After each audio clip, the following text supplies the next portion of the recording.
जय घोष भारत में नहीं गूंजेगा तो ईरान और तुरान में गूंजेगा क्या? अब चूंकि विपक्ष के गठबंधन का नाम इंडिया हो गया है तो उनको दिक्कत हो गई है। मुझे ये ना दिक्कत इस बात की है, कहीं माने हम अगर ये कहते हैं कि हम नाक से सांस लेते हैं तो भारतीय जनता पार्टी कहते हैं कि नहीं नहीं नहीं नाक बंद करो, नाक से सांस ही नहीं लेना है। हम कहते हैं कि अगर हम मुंह से खाना खाते हैं तो कोई अपना मुंह से खाना ही नहीं खाना है, वो मुंह से खाने की सोचने में कुछ दूसरी व्यवस्था। कमाल है भाई। इंडिया और भारत पर महाभारत शुरू है। भारत को भारत कहने पर हो रहा विवाद, जिसका अमिताभ अग्निहोत्री ने दिया जोरदार जवाब। देखिए यह जोरदार डिबेट जिसमें भारत को भारत कहने पर कैसे बौखलाया विपक्ष। अभी तो नाम बदला नहीं गया तब इतना हंगामा है, कह लग रहा है कि तांडव हो जाएगा, भूकंप आ जाएगा।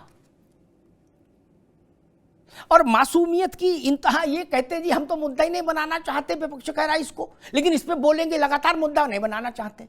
अब बोलिए कतई मत कहना चुनाव इस पे लड़ेंगे, लेकिन हमारा छोटा बड़ा हर नेता इस पर बोलेगा। अरे भाई साहब फिर बोल काहे को रहे हो? जब आपके लिए नॉन इशू है तो परे करो, जाने दो, आप अपने इश्यूज पर रहो। तो भारत समझ में ज्यादा आता है इंडिया के मुकाबले, इस बात से तो कोई इनकार नहीं कर सकता। गांव गरीब गुरबा का इंडिया से क्या वास्ता रहा? किसी समय में वास्ता रहा हो तो बता दीजिए।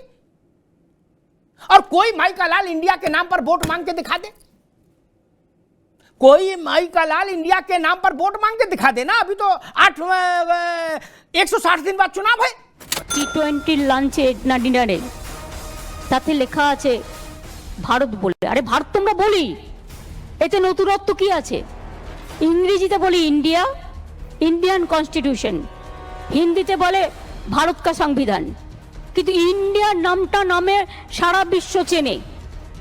হঠাৎ এমন কি হলো আজকে দেশের নামটাও চেঞ্জ হয়ে যাবে? এটা इटावा नहीं था, मुंबई बंबई भारत की राजधानी थी, इंटरनेशनली नोन शहर था भारत का। क्यों बदल दिया, मुंबई कर दिया? उन्होंने कहा बंबई क्या होता, मुंबा देवी से जुड़ा है मुंबई, वो इसकी पहचान है, कर दिया ना। क्या ये तर्क सब राज्य सरकारों में अलग अलग पार्टियों के समय में नहीं आए और स्वीकार नहीं किए गए सदन में? इसीलिए मैं कहता हूं थेतराई नहीं चलती। इतिहास का तो अपना पैरामीटर है, उसमें थेतराई की कोई गुंजाइश ही नहीं।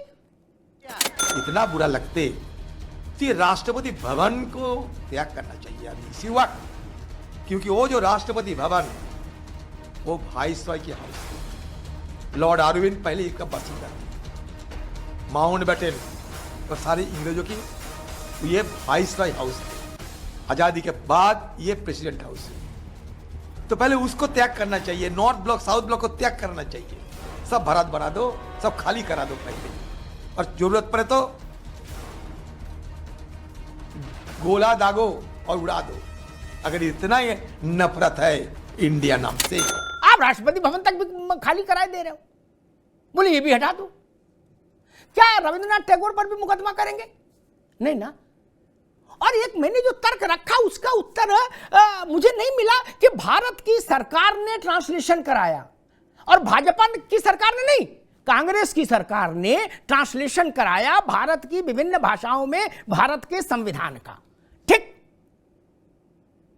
ओरिजिनली दो ही थे, हिंदी और अंग्रेजी, लेकिन फिर बाद में करें, इसमें तमिल है, तेलुगु है, कन्नड़ है, ठीक, बंगला भी है, गुजराती भी है, असमिया भी है। किसी में इंडिया शब्द को नहीं लिया गया। क्यों क्यों नहीं लिया? ले सकते थे। एक अजब किस्म की थेतराई आई है कि हिंदी अंग्रेजी एक साथ कर दिया, बताइए, अच्छी नाक कटा दी। उनके ज्ञानवर्धन के लिए बता दूं, कांग्रेस के समय में आजादी के बाद एक नवरत्न कंपनी बनाई गई जिसको नाम दिया गया भारत पेट्रोलियम। क्या उनको अंग्रेजी नहीं आती थी? नेहरू जी को भी अंग्रेजी आती थी, उनकी बिटिया को भी आती थी। तब इस बात का तो उत्तर फिर होगा ना कोई। भारत पेट्रोलियम, इंडिया पेट्रोलियम नहीं, भारत पेट्रोलियम। क्यों इंडिया पेट्रोलियम क्यों नहीं किया? भारतीय रेल और इंडियन रेलवे दोनों चलते हैं, क्या समस्या है? इंडियन आर्मी और भारतीय सेना दोनों चीजें चल रही हैं। अब आपकी तकलीफ भी है कि ना इंडियन आर्मी ज्यादा लिखो और इंडियन सेना कम लिखो, इस तकलीफ का तो कोई इलाज नहीं। अरे अपनी जड़ से जुड़ा नाम रखने में क्या समस्या है भाई? आप उसके भी खिलाफ खड़े हो। संयुक्त राष्ट्र अमेरिका एक ही नाम है, किसी भाषा में ले आप, 4 नाम तो नहीं ना। एक नई थ्योरी चलाई जा रही है कि इंडिया इस्तेमाल करो, जैसे सिम कार्ड हो नाम ना हो गया हो। त्यागी जी, एक नई थ्योरी चल रही है कि इस्तेमाल करो, और नहीं इस्तेमाल करोगे तो यूएन में पाकिस्तान इंडिया ले लेगा जाके। यूएन ना हो गया मोहल्ले का पंसारी हो गया। अरे यूएन की क्या हैसियत है, इंडिया किसको दे देगा? इंडिया ना हो गया, ऐसा लग रहा है कि लड्डू पेड़ा हो गया। यह भी प्रलाप किया जा रहा है, सोशल मीडिया पर जाके देखिए तो बड़े बड़े विद्वान इस प्रलाप में शामिल है कि बड़ी खतरे की घंटी बज रही है। क्यों? बोला कि वो पाकिस्तान ले लेगा इंडिया नाम। बताइए, अब इस पर हंसे कि रोएं? इस बौद्धिकता पर हंसा जाए। मैं तो ये पूछना चाहूंगा कि जब गाली दी जाती है सनातन को तो ये चुप्पी साध लेते हैं, जब इंडिया कहा जाए या भारत कहा जाए और कोई अपमान नहीं कर रहा तो भारत का विरोध क्यों करते हो? और सबसे बड़ी बात है, वो विरोध करते हैं जिस घमंडिया के राहुल गांधी ने अपनी यात्रा का नाम ही भारत जोड़ो यात्रा रखा था। मकसद तोड़ना था, लेकिन भारत जोड़ो यात्रा था। अब अगर राष्ट्रपति जी ने एक निवेदन किया है और एक आमंत्रण दिया है जिसमें लिखा है भारत राष्ट्रपति, तो इसमें गलत क्या है भाई? क्या आप नफरत करते हैं भारत से?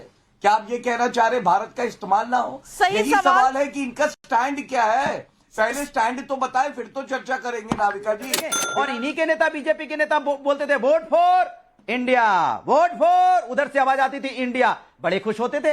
अब चूंकि विपक्ष के गठबंधन का नाम इंडिया हो गया है तो उनको दिक्कत हो गई है। मुझे ये ना दिक्कत इस बात की है, कहीं माने हम अगर ये कहते हैं कि हम नाक से सांस लेते हैं तो भारतीय जनता पार्टी कहते हैं कि नहीं नहीं नहीं नाक बंद करो, नाक से सांस ही नहीं लेना है। हम कह देंगे अगर हम मुंह से खाना खाते हैं तो कोई अपना मुंह से खाना ही नहीं खाना है, वो मुंह से खाने की सोचने में कुछ दूसरी व्यवस्था। कमाल है भाई, माने जो विपक्ष करेगा ठीक उसकी अपोजिट करने का काम करते हैं, तो ये कब भला करते हैं? अरे ये मेरे मन में तो यह सवाल आ रहा है नाविका जी कि एक हमारी बहन के साथ बलात्कार हुआ, गैंगरेप हुआ था, और मुलायम सिंह यादव जी ने कहा कि लड़के हैं, लड़कों से गलती हो जाती है। तो वो जो हमारी बहन थी वो भारत की भी नहीं थी, इनके लिए इंडिया की भी नहीं थी, इनके लिए तो वो बहन ही नहीं थी, क्योंकि इनको तब वोट चाहिए था बलात्कारियों का। इनको याद नहीं होगा मुजफ्फरनगर दंगे हुए थे और महिलाओं की अस्मिता के साथ छेड़छाड़ हुई, लूटी गई इज्जत। लेकिन तब ये ऋतिक रोशन का डांस करवा रहे थे सिपाही महोत्सव में। वो बहन जो हमारी थी वो ना भारत की थी ना इंडिया की थी इनके लिए। और महोदय, आप एनसीआरबी का डेटा देखिएगा, 4000 से ज्यादा रेप की घटनाएं होती थी जब आधा मुख्यमंत्री अखिलेश यादव मुख्यमंत्री थे, 5.5 के आधे माने जाते थे, और योगी जी आए तो 40 से 50% रेप की घटनाएं कम हो गई। इसलिए भारत और इंडिया पे आप तब मुख खोलिएगा जब आप आजम खान को पार्टी से निकाल दीजिएगा, जिन्होंने कहा भारत जो सत्ता के माता और गायत्री प्रजापति भी याद होंगे। ये जो घमंडिया है ना, ये क्राइम मास्टर गोगो है, क्राइम मास्टर गोगो। आया हूं तो कुछ तो लेके जाऊंगा, जेब में चवन्नी है तुम्हारी तो वो भी लेके जाऊंगा, भ्रष्टाचार करना मेरा काम है। वरना आप मुझे ये बताइए, इनको इंडिया तो याद रहा, makeup India, made in India, startup India, इनको ये नहीं याद रहा आयुष्मान भारत 50 करोड़ भारतीयों को कवरेज दिया हेल्थ का। वंदे भारत एक्सप्रेस 400 ऑपरेशनल होनी है, 23 से ज्यादा आ गई। इनको याद नहीं रहा स्वच्छ भारत अभियान, 12 करोड़ टॉयलेट बना दिए नरेंद्र मोदी जी ने, ये तो कुछ नहीं कर पाए थे। और इनको याद नहीं रहा भारत नेट, 6.5 लाख किलोमीटर का जो है ऑप्टिकल फाइबर केबल डाला। इनकी दिक्कत क्या है? हमें इंडिया से प्यार है, हमें भारत से प्यार है, संविधान से प्यार है। इनको नफरत है सनातन से, इनको नफरत है भारत से, इनको नफरत है हिंदू से, इनको नफरत है हिंदुत्व से। वरना बताएं, हिंदू आतंकवाद का आविष्कार कैसे कर दिया? जो सबसे ज्यादा सहिष्णु है, जो बहुसंख्यक होके कहते हैं कि हमें पद निरपेक्ष चाहिए। सवाल उठाया गौरव भाटिया ने। बनारस के हम लोग निवासी हैं। बनारस में ना पहले हर हर महादेव होता था, महादेव की स्तुति होती थी, वहां बाबा विश्वनाथ की जय होती थी। ये भारतीय जनता पार्टी वालों ने महादेव से बड़ा अपने आप को हर हर मोदी कर दिया, घर घर मोदी कर दिया। ये तो इनका चरित्र है। और बाबा विश्वनाथ की जगह विश्वनाथ कॉरिडोर कर दिया। ये इनकी आस्था है हिंदू धर्म और सनातन को लेकर। और एक अच्छी बात और है मैडम, मैं आपको बताता हूं, हिंदू धर्म और सनातन आस्था और सम्मान का विषय है। अगर मैं आपको एक छोटी सी बात बताऊं तो वहां शिव का नाम तो लेने फिर से पहले अगर वो सम्मान का विषय है तो अपने इंडिया अलायंस में पहले तय कर लीजिए ना। बाकी लोग सम्मान दे नहीं रहे हैं, इसीलिए इंडिया अलायंस को अपना स्टैंड क्लियर करना चाहिए, जनता ये कह रही है। लेकिन नवल किशोर जी, भारत रत्न तो इस देश में कब से दिया जा रहा है, लेकिन आज भारत के नाम पर एलर्जी हो गई। अब सवाल ये है कि इंडिया गठबंधन से बीजेपी घबराई या भारतीय जनता पार्टी से इंडिया गठबंधन घबराई? जब हम भारत की बात करते हैं तो विष्णु पुराण और दूसरे जो उल्लेख मिलते हैं उसको छोड़ दीजिए। इसी संविधान में इंडिया दैट इज भारत है ना। इसका मतलब कि जो लोग संविधान सभा में बहस कर रहे थे, जो लोग इंडिया नाम भी रख रहे थे, उनको भी पता था कि ये है भारत। और आप सोचिए 10 वर्ष के लिए इस देश को अंग्रेजी भाषा, अंग्रेजों के लिहाज से एक तरह से कहें कि वो परंपरा सीधे हम छोड़ नहीं सकते थे, इसलिए उसको स्वीकार किया।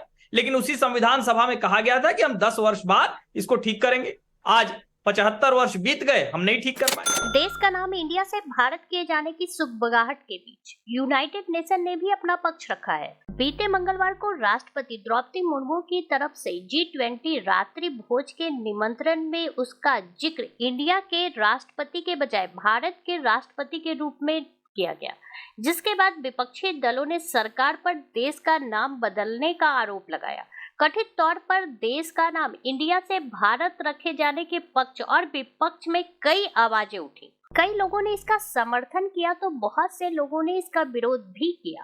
अब यूनाइटेड नेशन के शीर्ष अधिकारी ने कहा है, संयुक्त राष्ट्र देशों की तरफ से उनका नाम बदलने का विचार सामने आता है तो हम इस पर विचार करते हैं। एक बार फिर भारत की वकालत करते हुए असम के मुख्यमंत्री हेमंत बिस्व शर्मा ने बुधवार को कहा कि रिजर्व बैंक ऑफ इंडिया जैसी संस्थाओं का नाम बदला जाना चाहिए। उन्होंने दावा किया कि इंडिया शब्द ब्रिटिश काल से जुड़ी प्रथा औपनिवेशिक खुमारी है और देश नवजागरण के दौर में प्रवेश कर रहा है। ऐसे में इन प्रथाओं को खत्म किया जाना चाहिए। शर्मा ने एक संवाददाता सम्मेलन को संबोधित करते हुए कहा कि केंद्रीय बैंक का नाम रिजर्व बैंक ऑफ भारत होना चाहिए। यह नवजागरण का दौर है। असम की कई पुरानी विरासतें बदल दी हैं और केंद्र में भी कई बदलाव किए हैं। उन्होंने कहा कि ब्रिटिश शासकों द्वारा शुरू की गई कई प्रथाएं देश में जारी हैं और उन्हें बदलने की जरूरत है। उन्होंने कहा कि लोगों ने 75 वर्षों तक इंतजार किया। एक मोदी आएगा और एक औपनिवेशिक खुमारी को जड़ से खत्म करेगा।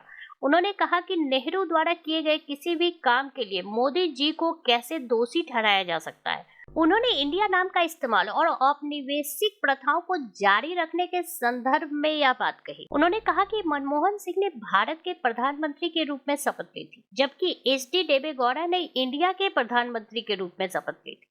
शर्मा ने कांग्रेस सांसद शशि थरूर की टिप्पणी को खारिज कर दिया और यह पाकिस्तान के संस्थापक मोहम्मद अली जिन्ना ही थे जिन्होंने इंडिया शब्द पर आपत्ति जताई थी, क्योंकि उसका तात्पर्य यह था कि हमारा देश ब्रिटिश राज का उत्तराधिकारी राष्ट्र था और पाकिस्तान एक अलग राष्ट्र था। शर्मा ने कहा कि थरूर ने जो कहा वो आधा सच था। जिन्ना ने क्या कहा यह महत्वपूर्ण नहीं है। हमारे लिए यह महत्वपूर्ण है कि ऋषि मुनियों ने कौन सा नाम इस्तेमाल किया और वह भारत था या इंडिया। इस डिबेट को लेकर आपकी क्या राय है हमें जरूर बताएं। हमारे साथ जुड़े रहने के लिए चैनल को लाइक एंड सब्सक्राइब करना ना भूलें।